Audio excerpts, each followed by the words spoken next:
10 a.m. and we can already see visibility is significantly reduced in northern Indiana.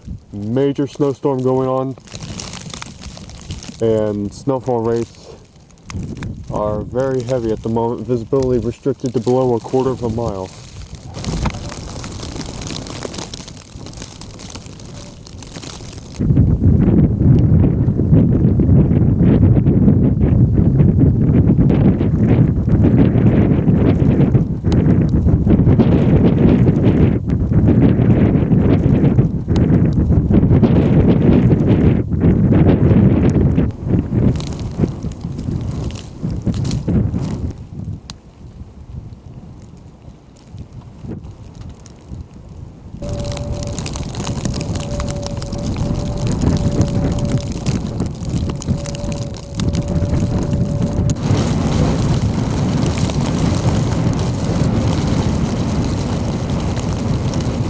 One thing to note, the wind has picked up pretty substantially.